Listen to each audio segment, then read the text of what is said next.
Hello दोस्तों, कैसे हैं आप। आशा उम्मीद है सब लोग स्वस्थ होंगे, मस्त होंगे और अपने अपने कामों में व्यस्त होंगे। तो आज मैं आपके लिए लेकर आई हूँ एक कहानी। कहानी का नाम है भाग्य। देखो, भाग्य एक शब्द ही नहीं है। भाग्य वो चीज़ है जो हर पल, हर घड़ी, हर समय हमारे साथ रहता है। तो चलिए सुनते हैं कहानी। पुराने समय की बात है कि एक ज्योतिषी, एक पंडित जी थे। जब वो काफ़ी उम्र के हो गए तो उनकी कोई संतान ही नहीं हुई और उन्हें संतान की बहुत इच्छा थी। वे भगवान से बार बार एक पुत्र प्राप्ति का वो करते मांग करते थे। भगवान से हमेशा प्रार्थना करते थे कि मुझे एक बेटा दे दो।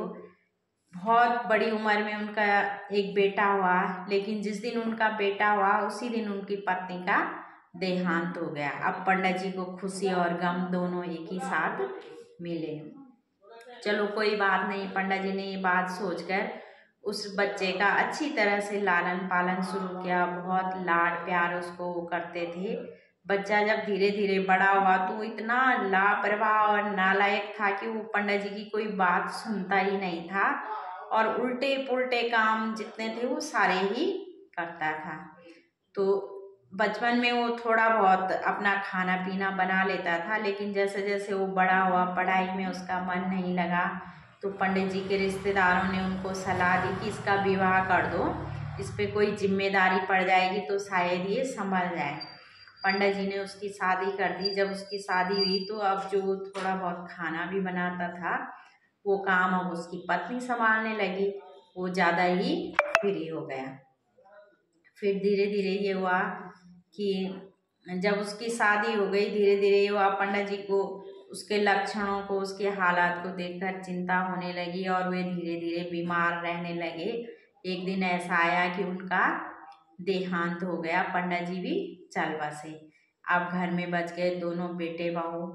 अब उसकी पत्नी भी लगभग उसी की क्वालिटी, उसी की कैटेगरी की थी। वो भी ज़्यादा मेहनत करना नहीं चाहती थी। तो बहुत दिनों तक जो पंडित जी ने कमा धमा के रखा था उन दोनों लोगों ने वो ठीक से खाया। और जब घर में अन्न धन की कमी होने लगी तो पत्नी जो थी उसके पीछे पड़ गई कि अब तुम कहीं जाकर कुछ काम कर लो, कुछ पैसा कमा लो।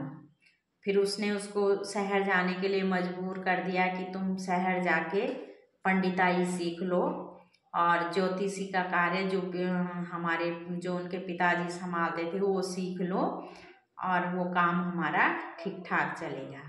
तो उसने उसके लिए रोटी बनाई और उसको दूर, गांव से दूर जो सड़क थी जहाँ पे उसको गाड़ी में बैठना था, वहाँ पर वो उसको गाड़ी में बिठा के आ गई और घर आ गई। इधर घर आके वो निश्चिंत हो गई कि पति शहर चला गया तो कुछ न कुछ सीखेगा ही और पैसा कमाने लगेगा और हमारा जीवन पहले जैसे ही चलने लगेगा। किंतु पंडित जी का जो बेटा था वो गाड़ी में थोड़ी दूर तक गया और वहीं से उतर गया।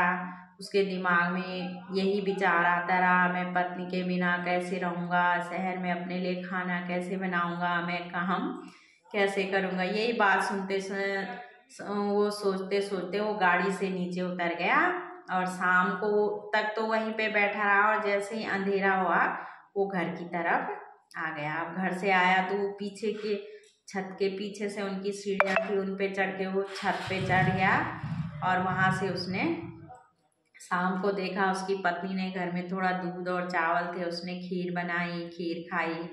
फिर वो सो गई। सुबह उठ के वो पानी लेने चली गई।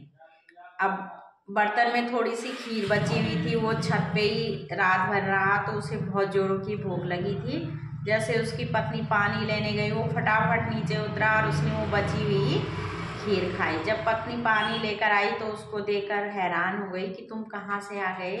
तो उसने कहा, कहाँ से क्या, मैं तो एक ही रात में सारी ज्योतिष विद्या सीख के आ गया हूँ, अब तुम मुझसे पूछो। तो पत्नी ने पूछा कि बताओ मैंने रात को क्या क्या किया। तो उसने बताया, तुमने जो चावल बचे थे वो लाए, फिर दूध में डाले, फिर खीर बनाई, फिर खाई और फिर तुम सो गए। अब पत्नी भी मूर्ख थी, वो बड़ी खुश हो गई कि इसने सारा ही बता दिया, ये तो सचमुच में सीख के आ गया। अब वो आराम से फिर घर ही में रहने लगा। 2-4 दिन बाद क्या हुआ कि उस गांव में एक धोबी रहता था और उसका गधा खो गया। अब उसकी पत्नी ने जाकर सारे गांव में ये खबर फैला दी थी कि मेरा पति जो है वो ज्योतिष विद्या सीख के आ गया है, अगर किसी को पूछना हो तो वो हमारे घर पे आके पूछ सकता है। तो उसी की बात सुनकर धोबी भी उसके पास आ गया कि पंडित जी बता दो मेरा गधा कहाँ गया है।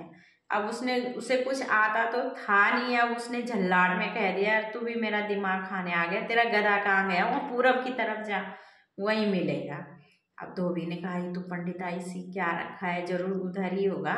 अब वो गया, वहाँ गया तो उसने देखा उसका गधा वहाँ झाड़ियों में फंस रखा है। अब धोबी आया फटाफट, पंडित जी की जय हो, पंडित जी की जय हो, और उसने 50 रुपये पंडित जी को दे दिए कि मेरा गधा मिल गया, मेरा इतना कीमती गधा था, उसके बिना मेरा काम ही नहीं चलता है। तो 50 रुपये की उसकी कमाई हो गई। अब पंडित जी बड़े खुश हुए।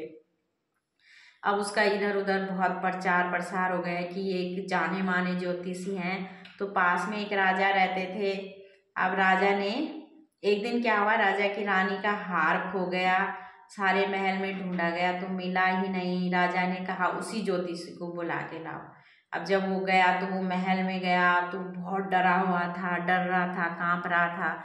फिर उसने राजा से कहा महाराज मुझे 2 दिन का समय दे दो, मैं पता करके बताता हूँ आपका हार कहाँ है। अब राजा ने उसे एक अच्छा सा कमरा दिया, खूब अच्छा खाना खिलाया और वहाँ उसको रात को सुला दिया। अब उसे डर के मारे नींद ही नहीं आ रही थी, अगर हार नहीं मिला तो राजा मुझे दंड देगा। तो वो जोर जोर से गाने लगा, आ निंदरा जा चंद्रा, आ निंदरा, वो इस तरह से गाने लगा। तो बगल के कमरे में जो थी चंद्रा नाम की दासी थी और उसी ने वो हार चुराया था। वो खुद ही डर रही थी कि ये बड़ा ज्योतिषी है और मुझे पकड़ लेगा। तो वो फटाफट उठी और उसके कमरे में जाके उसने उसके पैर पकड़ लिए, महाराज मैं ही चोर हूँ, मैंने ही हार छुपाया है और आप मुझे किसी तरह से बचा लो। अब बैठे बिठाए ज्योतिषी का काम हो गया। उसने कहा तू ऐसे करना, वो हार सुबह उठ के रानी के बिस्तर के नीचे रख देना। अब अगले दिन जब दरबार लगा तो राजा ने कहा ज्योतिषी महाराज कुछ पता चला। तो राजा ने कहा महाराज हार किसी ने नहीं चुराया, वो तो बिस्तर के नीचे है जहाँ रानी सोती है। तो राजा ने कहा नहीं नहीं, वहाँ तो हमने कई बार ढूंढ लिया। अब उसने चंद्रा को ही कहा कि जा तू हार लेके आ जा। चंद्रा फटाफट दौड़ के गई और वो हार लेके आई। राजा ने कहा ये तो वास्तव में बहुत ही अच्छा ज्योतिषी है।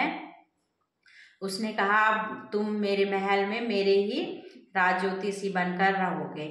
अब उसी महल में वो राजा का राज ज्योतिषी बनकर रहने लगा। तो एक दिन क्या हुआ कि किसी पड़ोसी राजा ने जो था उस राज्य पे आक्रमण कर लिया।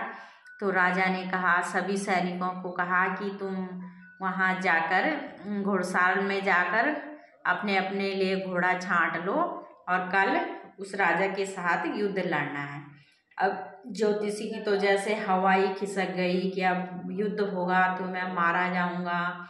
इसी उआपों में घुड़साले में गया। अब राजा के आदेश का पालन तो करना ही था। वो वहाँ गया, उसने देखा वहाँ एक मरा हुआ सा लंगड़ा घोड़ा था। उसने कहा यही ठीक है, भयंकर युद्ध होगा तो ये आगे चल नहीं पाएगा, ये पीछे पीछे रहेगा और मैं ऐसे करूँगा जब भयंकर लड़ाई होगी तो मैं पीछे से भाग जाऊंगा, खिसक लूँगा।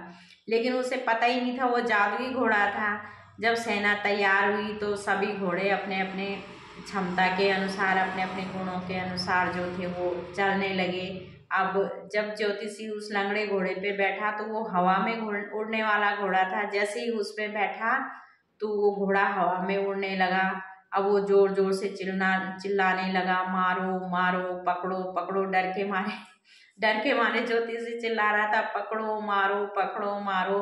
और उसने एक पेड़ को पकड़ा तो वो पेड़ ही उखड़ गया। अब जो दूसरे राजा की जो सेना थी उसने कहा रे बाप, ये तो बड़ी तेजी से आ रहा है घोड़ा, ये तो किसी को जिंदा नहीं छोड़ेगा, और हाथ में पेड़ लेके आ रहा है।